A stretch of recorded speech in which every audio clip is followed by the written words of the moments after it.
சிம்மகதி, ஒருத்தனுக்கு கஜகதி, ஒருத்தனுக்கு ஷார்தூலகதி, ஒருத்தனுக்கு ரிஷபகதி. 4 பிள்ளைகள், ராமன், பரதன், லக்ஷ்மணன், சத்ருகன், 4 பேர். கஜம்னா கஜத்தை போல நடக்கணும், யானையை போல நடக்கணும். இப்போ எல்லாம் நான் யானை எப்படி இடுப்பு நாட்டி நடக்குது அப்படி இல்லை, கம்பீரமாக யானை அப்படி தனியாக நடந்து வந்ததுன்னா அது ஒரு அழகு, கஜம். அடுத்தது சிம்மம். சிம்மத்துக்கு ஒரு பெரிய பெருமை உண்டு. சிம்மம் நடந்ததுன்னா 10 அடி நடந்து அப்படி ஒரு திரும்பி பார்க்கும், சிம்மாவலோகனம்னு பேர். அப்படி வந்த பாதையை அப்படி பார்க்கச்சேவே ஒரு அழகு இருக்கும். சிம்மகதி. ஷார்தூலம்னு ஒரு மிருகம், அது சீட்டான்னு சில பேர் சொல்லுவா, சில பேர் டைகர்னு சொல்லுவாள். அது ரெண்டுமே அழகுதான், நடக்கிறதே ஒரு கம்பீரம் தான், ஷார்தூலம்னு பேர். அடுத்தது ரிஷபம், காளை மாடு. அதனால்தான் கவாம்பதி ரிவாபூனர் ஹனுமான் அப்படி ஆகாயத்தில் கிளம்பிச்சே சுந்தரகாண்டத்துடைய முதல் ஸ்லோகத்தை ஆரம்பிக்கச்சவே அப்படி தலையை நிமித்தினான் ஹனுமான். ஆகாயத்தில் அப்படி பறக்கச்சே பறந்த பொழுது அப்படி தலையை நிமித்தினா எப்படி இருக்கு, திமிலோட கூடியதான கம்பீரமான ரிஷபத்தை போல இருக்கான். நல்ல கொம்போட, கூர்மையான கொம்போட, திமில் ககுத் அப்படின்னு பேர் அந்த திமிலுக்கு. ரிஷபத்துக்கு முதுகுல இருக்கிற திமிலுக்கு ககுத் அப்படின்னு பேரு. அந்த திமிலோட புஷ்டியான ஒரு மாடு கொம்ப அப்படி அசைச்சு நடந்து வந்தா இப்படி இருக்கும். கவாம்பதி ரிவா ரிஷபம். கஜகதி, சிம்மகதி, ரிஷபகதி. இந்த 4 பிள்ளைகள் இருக்காளே, தசரதனுடைய 4 பிள்ளைகள், அந்த 4 பிள்ளைகள் தான் அவ ஊர்ல அரண்மனையில ரங்கநாதனுக்கு உற்சவம் நடக்கும் பொழுது இவா 4 பேர் ஸ்ரீபாரம் தாங்கி. யாரு? ராமன், பரதன், லக்ஷ்மணன், சத்ருகன். இவா 4 பேர் தான் 4 தோள், 4 மூல 4 தோள். யார் போடுவா? ராமன், பரதன், லக்ஷ்மணன், சத்ருகன் 4 பேர் போடுவா. ஒவ்வொரு சமயத்தில் ஒவ்வொரு விதமாக பெருமாளை நடையில் எழுந்தருளை பண்ணுவாளா. அன்னைக்கு அயோத்தி நகரத்து இளவரசர்கள் பெருமாளை எப்படி எழுந்தருளை பண்ணினாலோ அதே பழக்கமாகி ரங்கநாதன் ஸ்ரீரங்கத்திற்கு வந்த பிறகும் அந்த வைப்ரேஷன்லையும் இன்னைக்கும் 4 விதமாக நடக்கிறான்னு அறிந்தார். விஸ்வாமித்திரர் உள்ள நுழையிறார். உள்ள நுழையச்சே பார்த்த உடனே ஜனகருக்கு ரொம்ப சந்தோஷம் ஏற்பட்டது. அசராஜா முனிஸ்ரேஷ்டம் கிருதாஞ்சலிரபாஷத. ஒரு பெரியவர் வந்தார்னா உடனே சேவிக்க வேண்டாமா, அவரை பார்த்து கையை கூப்ப வேண்டாமா, உடனே கையை கூப்பினார், சேவிச்சார். ஆசனே பகவன்னாஸ்தாம் சஹைபிஹி முனிசத்தமை. உட்காந்துக்கோங்க சுவாமி, தேவர் இருக்கா ஒரு ஆசனம். ஒரு பெரியவர் ஒருத்தர் வந்தார்னா டக்குன்னு அவருக்கு ஆசனம் விட்டு அவரை உபச்சாரம் பண்ணி, ஆற்றுக்கு ஒருத்தர் புதுசாக வந்தார்னா உடனே அவருக்கு என்ன சுவாமி C-பின் வேணுமா, இல்லை பழைய 2-பின் வேணுமா, அதுக்கப்புறம் ஒய்ஃபை பாஸ்வேர்டு வேணுமா, அப்படி தானே உபச்சாரம் பண்ணணும். இப்போல்லாம் காபி சாப்பிட்றியா டீ சாப்பிட்றியாலாம் கேட்குறதில்ல. இப்போல்லாம் சார்ஜர் வேணுமா, ஒய்ஃபை பாஸ்வேர்டு வேணுமா, நெட்வொர்க்கினுடைய விஷயங்கள் வேணுமா, அப்படி தான் கேட்குறோம் நம்ம. அந்த மாதிரி ஒருத்தரை கூட்டார், உபச்சாரம் பண்ணார். உடனே விஸ்வாமித்தர் அவர் பண்ண உபச்சாரத்தை எல்லாம் முழுவதுமாக ஏற்றுக்கொண்டார். சரி, சேவிச்சார், கையை கூப்பினார். ஜனகருடைய இஷ்டம். வரவேற்புனா எப்படி வரவேற்கணும், அதுவும் பெருமாளை சேவிச்சு அனுபவித்து அவர் வரக்கூடிய அழகை பார்த்தாலே எப்படி இருக்கு அப்படின்னார். அத்யயஜ்ஞ சமிருத்திர்மே சபலா தேவதை கிருதா அத்யயஜ்ஞ பலம் பிராப்தம் பகவத் தரிசனான்மயா தன்யோஸ்மியனுக்ரஹீதோஸ்மி யஸ்ய மே முனி புங்கவ யஜ்ஞோபசதனம் பிரம்மம் பிராப்னோசி முனிபிஸ் சக. அத்ய யஜ்ஞ சமிருத்திர்மே அத்ய யஜ்ஞ சமிருத்திர்மே சபலா தேவதை கிருதா. இவர் ஒரு யாகம் பண்ணிட்டு இருக்கார். யாகம்னா என்ன பண்ணணும்? அந்த யாகத்தில் பலவிதமான முனிகள், பல ரிஷிகள்லாம் வருவா, உயர்ந்த வேதங்களை சொல்லி ஆகுதிகள் பண்ணுவா, அந்தந்த தேவதைகளை ஆஹ்வானம் பண்ணுவா. இந்திராய ஸ்வாஹா இந்திராய இதம் ந மம அப்படின்னு சமர்ப்பிக்கணும். யாகத்தில் ஹவிஸ சமர்ப்பிக்கச்சே என்ன பண்ணணும்? இதம் ந மம, இது என்னுடையது இல்லை. ஸ்வஸ்வஸ்த நிவர்த்தி பூர்வக பரஸ்வத்வ ஆபாதனம். என்ன அர்த்தம்? தன்னுடையது என்பதை அபிமானத்தை விடுத்து இது அந்த தேவதைக்கே உரியது என்று சமர்ப்பணம். அந்த ஒரு வார்த்தையை சொல்லாமல் சமர்ப்பித்தோமேயானால் அந்த சமர்ப்பணை நிஷ்பிரயோஜனம். வாத்தியார் சுவாமி நல்ல அத்தியதா, நல்ல விஷயம் தெரிஞ்சவர், ஸ்ரத்தையா பண்ணி வைக்கிறார். கர்த்தாவுக்கு ஸ்ரத்தை இல்லை, அவன் பாதி பாதியாக இறைக்கிறான். ஒன்று அந்த ஹோம குண்டத்தை சுற்றி பரிஸ்தரணம்னு போட்டிருக்கும், தர்பத்தினால ஃபென்சிங் போட்டிருப்பாங்க. அதற்கு வெளியில சிந்தாமல் செதறாமல் உள்ள சேர்க்கணும். அந்த நெய் பாத்திரத்தை எடுத்தா வெள்ளை கொட்டுறது, ஜலத்தை எடுத்தா வெள்ளை கொட்டுறது. இந்த திருவாராதனம் பண்ணச்சே ஒரு கையில மணி அடிச்சுனே ஒரு கையில கற்பூரார்த்தி பண்ணா 2 ஆடுறது, எல்லாமே லாலி புலி தான் ஓடுது. அப்ப அந்த கற்பூரம் மேல விழுந்துருது. ஐயோ கற்பூரம் மேல விழுந்துருது எழுதுக்கலாம்னா வேஷ்டி மாட்டிக்கிறது. போருண்டாப்பா இவா திருவாராதனம் பண்றது போறோம், பிரளயமா அமக்கலம் பண்றது போறோன்ற மாதிரி ஆயிடுது. யஜ்யம் பண்ணச்சே அந்த யஜ்யத்துல ரித்விக்குகள் இருப்பா, அவளுக்கு ஒவ்வொரு காரியங்கள் சொல்லப்பட்டிருக்கும். அந்த காரியக்கிரமத்தை அவள் எஜமானனுக்கு சொல்லுவா. அதை கண்காணிப்பாளர் ஒருத்தர் இருப்பார், இன்ஸ்பெக்டர் ஒருத்தர் இருப்பார், அவர் தான் எல்லாத்தையும் கவனிக்கணும். பிரம்மான்னு பேரு. அந்த பிரம்மா பார்த்துட்டே இருக்கணும். ரிக்வேதம் சொல்றவர் சரியா சொல்றாரா, யஜுர்வேதம் சொல்றவர் சரியா சொல்றாரா, சாமவேதம் சொல்றவர் ஒழுங்கா சொல்றாரா, ஹோதா உத்காதா என்று இந்த யாக பிரகரணத்தில் பல பேர் சொல்லப்பட்டிருக்கு. அடுத்தது அந்தந்த தேவதைகளுக்கு சமர்ப்பிக்க வேண்டிய ஹவிஸ், புரோடாசம் என்பதாக பெயர் அதற்கு. அந்த ஹவிஸ் சரியான விகிதத்தில் சமர்ப்பிக்கப்படுகிறதா, யஜமானன் ஸ்ரத்தையுடன் செய்கிறானா. அடுத்தது செய்து வைக்கக்கூடியவருக்கார பிரதானமா அத்வர்யுன்னு பேரு, உபாத்தியாயர் வாத்தியார், அவர் சரியா சொல்றாரா, மந்திர தந்திர கிரியா லோபங்கள் இல்லாமல் நடக்கிறதா, இதெல்லாம் அவர் வாட்ச் பண்ணணும். அப்பதானே யாகத்தினுடைய பலன் எஜமானனுக்கு வந்து சேரும். அள்ளி அள்ளி போடுறது, வாரி வாரி போடுறது, கீழே சிந்துறது, மேலே சிந்துறது, சொல்றத புரிஞ்சுக்கிறது இல்லை.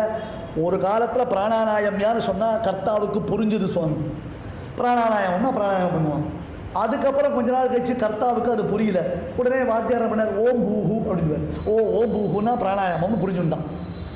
அடுத்தது இப்ப இருக்கிறவன் என்ன பண்றான், அவனுக்கு பிராணாயாமம்னா தெரியாது, ஓம் பூஹுனாலும் தெரியாது. அடுத்தது மூக்க பிடிக்கிறது அப்படின்னா, இந்த பக்கம் பத்னி, இந்த பக்கம் வாத்தியார், யார் மூக்க பிடிக்கிறது? இது கேலின்னு இல்லை சுவாமி, உண்மையில இன்னைக்கு ரியாலிட்டி. நம்ம கிருஷ்ணன் சுவாமியை கேட்டு பாருங்க, அவர் படுற அவஸ்தை அவருக்கு தான் தெரியும். அதனால ஒரு ஸ்ரத்தையோட ஒரு காரியத்தை நாம பண்றோம் அப்படி கேட்டா அந்த காரியத்திற்கு தெய்வத்தினுடைய அனுகிரகம் இருக்கானது தெரியும். தெய்வானுகிரகம் இல்லைன்னா ஒரு காரியத்தை நாம செய்ய முடியாது. இப்ப நாம எவ்வளவு பிரயத்தனப்பட்டாலும் அந்த காரியத்தினுடைய பலன் கிடைக்காது. ஜனகருடைய பெருமையை கிருஷ்ணன் பகவத்கீதையில சொல்றான். பகவத்கீதையில ஜனகருடைய பெருமை காண்பிக்கப்பட்டது. என்ன? கர்மணேவகி சம்சித்தி மாஸ்திதாக ஜனகாதயானா, கர்மயோக நிரதர், உயர்ந்த கர்மானுஷ்டான செய்பவர், யாக யஜ்ஞங்களினாலே பகவானை ஆராதிப்பவர். அப்பேற்பட்டவர் சொன்னார், அத்ய யஜ்ஞ சமிருத்திர்மே சபலா தேவதை கிருதா அத்ய யஜ்ஞ பலம் பிராப்தோ பகவத் தரிசனாத்மயா. சுவாமி, நான் யஜ்ஞம் பண்ணிட்டு இருக்கேன், இந்த யாகம் நடந்துட்டு இருக்கு, இதனுடைய பலன் எனக்கு இன்னைக்கு சித்திச்சு கொடுத்து, இப்பயே பிரத்யட்சமா எனக்கு கிடைச்சு கொடுத்து. எப்படா கிடைச்சது, என்ன தெரிஞ்சுட்டேன்? பகவத் தரிசனாத் மயா. உம்மை சேவிச்சன ஒரு பெரியோர் அவளா வந்து நமக்கு அனுகிரகம் பண்றான்னா அதை விட ஒரு பெரிய பாக்கியம் நமக்கு கிடையாது. அத்ய யஜ்ஞ பலம் பிராப்தம், யஜ்ஞத்தினுடைய பலன் கிடைச்சு. அபூர்வம்னு பேரு யாகத்தினுடைய பலனுக்கு. என்ன பேரு? அபூர்வம். அபூர்வம்னா என்ன? சொர்க்கத்திற்காக ஒருத்தன் யாகம் பண்றான், எப்ப அவனுக்கு சொர்க்கம் கிடைக்கும்? அது எப்ப கிடைக்குமோ கிடைக்கும், ஆனா நிச்சயம் கிடைக்கும். எப்ப கிடைக்குமோ அப்ப கிடைக்கும், நிச்சயம் கிடைக்கும். அதற்கு அபூர்வம் பேரு. ஜனகர் யாகம் பண்ற, அபூர்வம்னா எம்பெருமானுக்கு ஒரு திருநாமம். அபூர்வம்னா சில பேர் வந்தான்னா, என்ன சுவாமி அபூர்வமா இருக்கு, நீ இந்த உபன்யாசத்துலாம் வர மாட்டேற, அதுவும் ஏபின்னு உபன்யாசம்னா வரவே மாட்டேற அப்படின்னு கேட்டா அது அபூர்வம் தான் அர்த்தம் அதுக்கு. இப்போ யாகத்தினுடைய பலனான அபூர்வம் எனக்கு உடனே கிடைச்சிருது, கையில் கனி போல கண்டு கையில பலன் கிடைச்சிருது. அத்ய யஜ்ஞ பலம் பிராப்தம். எப்படி? பகவத் தரிசனாத் மயா. சுவாமி விஸ்வாமித்திரரே, உம்மை சேவிச்சாலே போரும். நஹ்யம் மயானி தீர்த்தானி ந தேவாஹ விருச்சிலா மயாஹ தே புனந்தி உருகாலேன தரிசனா தேவ சாதவஹ. எங்கேயோ தீர்த்த யாத்திரை போறோம், முன்னிருக்கிறது ரிசர்வ் செய்யப்படும் காபி டிபன் ஆகார வசதி உட்பட சௌகரியப்பட்டால் பெருமாள் சேவை அப்படின்னு சொல்றாங்க. அங்க போனா பலன் கிடைக்குமா? என்னைக்கோ கிடைக்கும். நக்ஷம்மயானி தீர்த்தானி ந தேவாஹ மிருச்சிலாமயாஹ. கோவில் கோவிலா போயிட்டுருக்க, ஊர் ஊரா போய் பெருமாளை சேவிக்கிறேன். எப்போ பலன்? தே புனந்தி உரு காலேன, ஏதோ ஒரு காலத்தில் கிடைக்கும். தரிசனாதேவ சாதவா, பெரியோர்களை சேவித்த மாத்திரத்தில் பலன். சாதுனாம் தரிசனம் புண்ணியம். விஸ்வாமித்திர உம்மை சேவிச்சுட்டா சுவாமி, உம்மை சேவிச்சதுனால எனக்கு யஜ்ஞ பலன் கிடைச்சுடுத்து அப்படின்னு. இது விஸ்வாமித்திரருக்கு கொடுத்த மெசேஜ். ஆனால் ஹிடன் மெசேஜ் ஒன்று இருக்கு. பகவத் தரிசனாத், பகவத் தரிசனாத். உம்மை சேவிச்சு, உம்மை நான் சேவிச்சதுனால மட்டும் இல்லை, பகவான் ஆன ராமனை மயா, மானா மகாலட்சுமிக்கு பேரு, மங்கள தேவதையான மகாலட்சுமி இருக்காளே அவள் இவனை பார்த்துட்டாரு இல்லையோ. இப்போ திருமகளும் திருவடிவும் திருவருளும் தெல்லறிவும் அருமையிலாமை உறவும் அளப்பரிய வடிவர சொன்ன இவா ரெண்டு பேரும் ஒருத்தருக்கு ஒருத்தர் பார்த்துட்டாளே, புரிஞ்சு போச்சு. யஜ்ஞத்துடைய பலன் என்ன? இதான் யஜ்ஞத்துடைய பலன் எனக்கு கிடைச்சுடுத்து. அத்ய யஜ்ஞ சமிருத்திர்மே சபலா தேவதை ஸ்மிருதா கிருதா. அத்ய யஜ்ஞ பலம் பிராப்தம் பகவத் தரிசனான்மயா. இத்யுக்த்வா முனிஷார்தூலம் பிரகிருஷ்டவதனஸ்தனா புனஸ்தம் பரிபப்ரச்ச பிராஞ்சலி பிரணதோ நிருபா. இப்படியெல்லாம் குசல பிரஷ்டம் பண்ணினான் ஜனகன். விஸ்வாமித்திரத்தில் கேட்க வேண்டியதெல்லாம் கேட்டா எடுத்து மறுபடியும் ஒரு விஷயத்தை சொல்லி ஆரம்பிக்கிறது. இத்யுக்த்வா முனிஷார்தூலம் பிரகிருஷ்டவதனஸ்ததா புனஸ்தம் பரிபப்ரச்ச பிராஞ்சலி முனிசத்தம். கையை கூப்பிண்டு, சுவாமி ஒரு விஷயம் உங்ககிட்ட கேட்கணும். ஒரு பேராவல் உந்தி தள்ளுகிறது எனக்கு, அது கேட்கணும் கேட்கணும் ரொம்ப ஆசையாக இருக்குது, உங்ககிட்ட கேட்கட்டா? அந்த ஆவல் விஸ்வாமித்திரர் தலையசைப்பதற்குள்ளாக ஜனகருக்கு கேட்டுவிட வேண்டும் என்னும் ஆவல் ஆரம்பிச்சார். இமோ குமாரோ, இமோ குமாரோ, இந்த ரெண்டு பிள்ளைகள். அச்சோ, எடுத்த உடனே பிள்ளைகளை பற்றி விசாரிச்சா இவருக்கு கோபம் வந்துடுமே. ஏன்னா இந்த விஸ்வாமித்திரர் ஏடா விடும், எப்போ அவருக்கு கோபம் வரும்னே தெரியாது, புசுக்கு புசுக்குன்னு கோபம் வரும். விஸ்வாமித்திரருக்கு கோபம் வரதை பற்றி நான் அடிக்கடி ஒரு கதை சொல்லுவேன், அடிக்கடி சொல்லுவேன் அந்த கதையை. ஒன்றும் இல்லை, விஸ்வாமித்திரருக்கு நக்ஷத்ரேஷன் ஒரு சிஷ்யம் இருந்தானா, அவனை கூட்டாருடே ஹரிச்சந்திரன் வீட்டில் எல்லா சைட்லேயும் சிசிடிவி ஆடியோ ரெக்கார்ட் பண்ணணும், வீடியோ ஆடியோ ரெக்கார்ட் பண்ணணும்னார். என்ன விஷயம் சுவாமி? நான் ஒன்றும் இல்லை, எனக்கு அவனுக்கு ஒரு பெட்டிங் வச்சுருக்கோம், அவன் பொய்யை சொல்ல மாட்டேன்னு இருக்கான், அவனை பொய் சொல்ல வைக்கிறேன்னு நான் சொல்லியிருக்கேன், அதனால் சிசிடிவி வச்சா அவன் எப்போ பொய் சொல்லுவானோ டக்கு நம்ம கேப்ச் பண்ணிடலாம் ஒன்று. இதான விஷயம், இதுக்கு அவ்வளோ பிரச்சனை. ஏண்டா என்னென்ன, அவன் தான் எதுக்கோ போய் சொல்லிட்டானே. எதுக்கிட்டா போய் சொன்னான்? நீரும் நானும் முதல்ல அவனை பார்க்கறதுக்கு அரண்மனைக்கு போனவா? ஆமாம். சிம்மாசனத்தில் ஹரிச்சந்திரன் உட்காந்துனா? ஆமாம். உம்மை பார்த்தோன்னே இறங்கி ஓடி வந்தானோ இல்லையோ? ஆமாம். உம்மை விழுந்து சேவிச்சு என்ன சொன்னான்? உம்மை போல சாத்விகளை பார்க்கறதே அதிருஷ்டம்னு சொன்னானோ இல்லையோ? அப்பயே தெரியலையா ஹரிச்சந்திரன் எப்போ போட்ட புழுகாண்டி இருக்கு. அதனால இவர்கிட்ட ரொம்ப ஜாகிரதையாக இருக்கணும். ஏடா என்ன விசாரிடானா, நான் வந்திருக்கேன், என்ன விட்டுட்டு இந்த பசங்க வேணா ஒன்றும் சொல்ல முடியாது, இந்த பசங்களை பற்றி உனக்கு ஒன்றும் தேவையில்லை போ அப்படின்ட்டாருனா கெட்டுப்பிடுவாரு. பிள்ளையை பெற்றவன் சுவாமி அப்படி இல்லை, பெண்ணை பெற்றவன். அந்த காலத்தில் பெண்ணை பெற்றவெல்லாம் பயந்துருக்கான். அவன் சொல்லிட்டான், சீதா ரவியை சொன்னான், பதி சயோக சுலபம் மயோ திருஷ்டாச்சமே பிதா. ஆஹா, எங்கள் அப்பா எனக்கு கல்யாணம் பண்ண கூடிய வயசு வந்துருத்துன்னு வயதில் நெருப்பு கட்டி நிறுத்தாரு சீதா ரவி சொல்கிறான் அனுசூயா தேவி கிட்ட. இமோ குமாரோ பத்ரந்தே தேவதுல்ய பராக்கிரமோ கஜசிம்மகதி வீரோ சார்தூல விஷபோபமோ பத்மபத்ர விஷாலாட்சோ கட்கதூணி தனுர்தரோ அஸ்வினாதிவரூபேண சமுபஸ்தித யௌவனோ யதிருச்சயைவ காம் பிராப்தோ தேவலோகாதிவாமரோ காகபக்ஷதரோ வீரோ குமாராவிவ பாவகீ கதம் பத்யாமிக பிராப்தோ கிமர்த்தம் கஸ்ய வாமுனே வராயுததரோ வீரோ கஸ்ய புத்ரோ மகாமுனே பூஷயந்தாமிமம் தேசம் சந்திரசூர்யாதிவம்பரோ பரஸ்பரஸ்ய சதுருஷோ பிரமாணேங்கித சேஷ்டிதைஹ காகபக்ஷதரோ வீரோ ஸ்ரோதுமிச்சாமி தத்வதः ஸ்ரோதும் இச்சாமி தத்வதः. வால்மீகி அந்த தத்வதः ஒரு பதத்தில் ஒரு பெரிய தத்துவத்தை வைத்தார். அதுதான் பெரியவர்கள் சுவாமி ராமானுஜர் முதலாளர்கள் 18 தடவை இங்கிருந்து காஞ்சிபுரத்திலிருந்து ஸ்ரீரங்கத்திலிருந்து திருப்பதிக்கு போய் தன்னுடைய மாமா பெரிய திருமலை நம்பிக்கையின் இடத்துல ராமாயண உபதேசம் பெற்றார். ஒரு தடவை 2 தடவை இல்லை, 18 தடவை ராமாயண உபதேசம் பெற்றார்னா இப்போ எவ்வளவு சிரமப்பட்டிருக்கணும், எவ்வளவு நுட்பமான விஷயங்கள் அந்த ராமாயணத்தில் மறைந்திருக்கிறது என்பதை ராமானுஜர் உணர்ந்திருக்கணும். அவர் கேட்ட இமௌ குமாரோ, இந்த 2 பிள்ளைகள் ஆரம்பித்தவர் இவரை விசாரிக்காமல் பிள்ளைகளை விசாரிச்சுட்டா இவருக்கு கோபம் வந்து பிள்ளைகள் சொல்லாமல் போயிட்டா என்ன பண்ணுறதுன்னு. பத்ரம் தே, உமக்கு க்ஷேமம் உண்டாகட்டும், உமக்கு நல்லது உண்டாகட்டும், நீ ரொம்ப மகாத்மா, நீ ரொம்ப போல சாத்விகர் உலகத்தில் யாரும் கிடையாது, உம்மை சேவிச்சு தான் எனக்கு பாக்கியம் அப்படின்னு நடுவில் விஸ்வாமித்திர ஸ்தோத்திரம் பண்ணுறதா ஒரு பிட்டை போட்டு மறுபடியும் விட்ட இடத்துக்கு வந்தான். ஒரு அட்ஜஸ்ட்மெண்ட் தான். இமோ குமாரோ பத்ரந்தே தேவதுல்ய பராக்கிரமோ கஜசிம்மகதி வீரோ ஷார்தூல விருஷபோபமோ.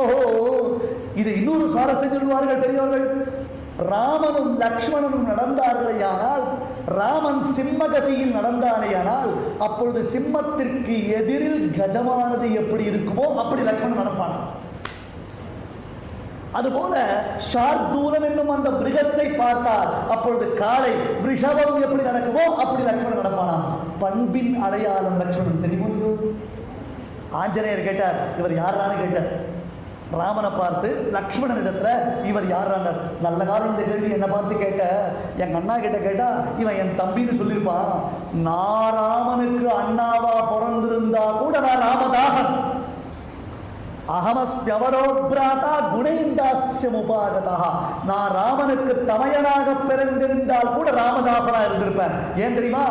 ராமன் மூத்தவன் என்பதனாலே அவனுக்கு நான் அடியவன் அல்ல, ராமன் குணங்களுக்கு தோற்று அடியவன் லக்ஷ்மணன். நல்ல காலம் இந்த கேள்வி அவர்கிட்ட கேட்கல, என்கிட்ட கேட்டான்னா. லக்ஷ்மணனுடைய ஸ்டேட்மெண்ட் அது. அதனால் ராமன் சிம்மகதியில் போனான்னா லக்ஷ்மணன் கஜகதியில் வருவான் கூட. ராமன் ஷார்தூல கதியில் போனான்னா லக்ஷ்மணன் கூட ரிஷபகதியில் வருவான். 4 பிள்ளைகள் நடந்தாங்கன்னா கஜகதி சிம்மகதி 4 பேருக்கும் உண்டு. இமோ குமாரோ பத்ரந்தே தேவதுல்ய பராக்கிரமோ கஜசிம்மகதி வீரோ ஷார்தூல ரிஷபோபமோ பத்மபத்ர விஷாலாக்ஷம் खड्गतूणी धनुर्धरो அஸ்வினாவிவரூபேன சமுபஸ்தித யௌவனோ. ஒரு கன்ஃபியூஷன் வந்துருத்து சுவாமினர். யார் இதில் மூத்தவன், யார் இளையவன்? இல்லை 2 பேரும் ட்வின்ஸா? ட்வின்ஸாக இருந்தால் கூட மூத்தவன் இளையவன் உண்டாச்சு. இது என்னன்னு கன்ஃபியூஷன் தெரியல. அஸ்வினாவிவரூபேன, அஸ்வினி குமாரர்கள் போல இவன் 2 பேரும் ஏகி பாவத்தில் இருந்தான். 2 பேரும் ஒரே மாதிரி இருந்தான். ஒரே நடை, ஒரே உடை, ஒரே பாவனை. கையில் வில்ல பிடிச்சிட்டு இருக்கான். ஒரு சந்தேகம் இருக்கு. ஏன்னா போஜன்றத மகாகவி சொல்லணும் இல்லையோ. பாருங்கோ, பிராமணனா ஒருத்தர் இருந்தானேனா அந்த பிராமணனுக்கு பிரம்மச்சாரி கையில் சமித்து இருக்கணும். சமித்துன்னு ஒரு குச்சி பேர், சமித்து குச்சி. சமித்து குச்சி கடையில் வாங்கிறது இல்லை. பிரம்மச்சாரி தாம் போய் அந்த சமித்தை கிரகிக்கணும். அது என்னது? பலாசம். பலாசம் அப்படின்றது புரசைன்னு பேர். அதுக்கு புரசை அப்படின்றதாக பேர். புரியுதா? பலாச சமைத்து பிராமணன் வச்சுக்கணும். அந்த ஆவணி ஆவட்டது பொழுது அதை வச்சு தான் உபயோகப்படுத்தணும். அதே மாதிரி அஸ்வத்தம் இருக்கு, அரசமரம். அரசமரம் அது பேரே அரசமரம். யாருக்காக? க்ஷத்ரியனுக்கு. க்ஷத்ரியன்றவன் கையில் என்ன சமைத்து வச்சுக்கணும்? அஸ்வத்த சமைத்து வச்சுக்கணும், அரச சமைத்து வச்சுக்கணும். இப்போ விஸ்வாமித்திரர் யாரு? பிரம்மரிஷி, பிராமணர். ராமலக்ஷ்மணர்கள் யாரு? க்ஷத்ரியர்கள். ராமலக்ஷ்மணர்கள் 2 பேரும் பிரம்மச்சாரி. விஸ்வாமித்திரர் மகரிஷி. விஸ்வாமித்திரர் பின்னாடி ராமலக்ஷ்மணர்கள் வரா. விஸ்வாமித்திரர் பின்னாடி ராமலக்ஷ்மணர்கள் வரா. வரபொழுது என்ன ஆகுது? அப்படி கொஞ்சம் எல்லாரும் இங்கே பார்ப்போம். இங்கே பாருங்க, உபன்யாசத்தை கவனிங்க. அவன் என்ன, சுவாமி அங்கே போய் அங்கே போங்க, அத்தனை பேர் கண்ணு அங்கே தான் போகும். அதுதான் விஸ்வாமித்திரர் ஒரு பிராமணோத்தமர், ராமலட்சுமணர்கள் க்ஷத்ரியர்கள், ஜனகர் ஒரு உத்தம க்ஷத்ரியர் தம் பொண்ணுக்கு கல்யாணத்திற்காக பார்த்துட்டு இருக்கார். ஆனால் விஸ்வாமித்திரர் பின்னாடி வரக்கூடிய பிள்ளைகளை பார்த்தா ஒரு பக்கம் சந்தோஷமாகவும் இருக்கு, ஒரு பக்கம் சந்தேகமாகவும் இருக்கு. ஏண்டானா போஜன் சொன்னா இவர் க்ஷத்ரியரான இவர் கையில அஸ்வத்த சமித்து எடுத்துன்னு போகணும், ஆனால் ராமலட்சுமணர்கள் கையில பலாச சமித்தை எடுத்துன்னு போனாங்க. என்னையா கன்வர்ஷனா? இது என்ன மாறி கொடுத்தா புரியலையேனா? அங்கதான் சம்ஸ்கிருதத்துடைய அழகு இருக்கு. க்ஷாத்திர கிரமாத் பிப்பல தண்ட யோகியா பலாச தண்ட திருதபாணி ஆசீத். க்ஷத்ரிய வம்சத்தில் பிறந்த ராமபிரான் அஸ்வத்த தண்டத்தை தான் கையில் ஏந்திருக்க வேண்டும், ஆனால் பலாச தண்டத்தை ஏந்தி இருந்தான். பலாசம் தான் அர்த்தம், முதலே சொன்னேன், பொரசம், பலாசம்னு பேர் இல்லையா? ஆனால் சம்ஸ்கிருதத்தினுடைய பியூட்டி எப்படி இருக்கும்? பலம் அப்படின்னா மாமிசத்திற்கு பேர். இன்னைக்கு ஏகாதசிக்கு என்ன பலகாரம், ஏகாதசிக்கு என்ன மாமிசம்? இந்த சம்ஸ்கிருதம் நம்ம வாயில புகுந்து புறப்படுறது பாருங்கோ, சொல்லிக்க முடியல. ஏகாதசிக்கு என்ன பலம் அப்படின்னாலே அர்த்தம் மாமிசம்னு அர்த்தம். பலகாரம் அப்படின்னாலே அர்த்தம் மாமிசத்தை சாப்பிட்றது. கேட்கறதையாவது ஒழுங்காக கேட்கலாமோ, ஒரு தப்பே கிடையாது. என்ன டிஃபன் கேட்டு போங்க, தப்பு கிடையாது. ஏன் சம்பிரதாயமா பேசுறேன்னு சங்கடப்படுத்துறேன்? ரொம்ப கஷ்டம். இந்த கிருத்தஜதைன்னு ஒரு வார்த்தை இருக்கு பாருங்க, அதை உச்சரிக்கிறதுக்கு படுற பாடு இருக்கு. அப்பா பா பா பா பா அதை வேற இங்கிலீஷ்ல ஜி போட்டு தான் எழுதுவாடா. கிருத்தக்னதைன்னே படிப்பான். கிருத்தக்னதைனா செய் நன்றி கொள்ளுதல் அப்படின்னு அர்த்தம். எங்களால் உங்களுக்காக கஷ்டம் நினச்சிருக்கீங்க, உபன்யாசம் பண்ணுறது கஷ்டம், எங்களால் ஓடவும் முடியாது, உட்காரவும் முடியாது. சுவாமிக்கு கிருத்தக்னத்தையை தெரிவித்துக் கொள்கிறோம். கிருத்தக்னத்தை, அவர் ஆர்டிஎஸ்ட் தேங்க்ஸ்ஃபுல் டு சுவாமி ஒரு வார்த்தை சொல்லுங்களாம்மா, எங்களுக்கும் புரியும். யார் அழுதா இப்ப நீங்க சம்ஸ்கிருதம் பேசல? பலம் அப்படின்னா மாமிசத்துக்கு பேரு. பலம் அஷ்டாதீதி பலாசா, மாமிசத்தை சாப்பிடுபவன் யாரு? ராட்சசன். அப்ப பலாச தண்டக அப்படின்னா தண்டகன்னு அர்த்தம், அவர்களை தண்டிப்பவன். ராட்சசர்களை தண்டிப்பதற்காக விஸ்வாமித்திரர் பின்னாடி ராமலட்சுமணர்கள் வந்ததை சமத்காரமாக பேசினார் போஜமகான். அப்போ விஸ்வாமித்திரர் பின்னாடி ராமலட்சுமணர்கள் வந்திருக்காளா? வந்திருக்கா. ஆனா கையில வில்லு அம்பு கத்தி கவச்சத்தோட வந்திருக்காளா? அதுதான் ஜனகருக்கு டவுட்.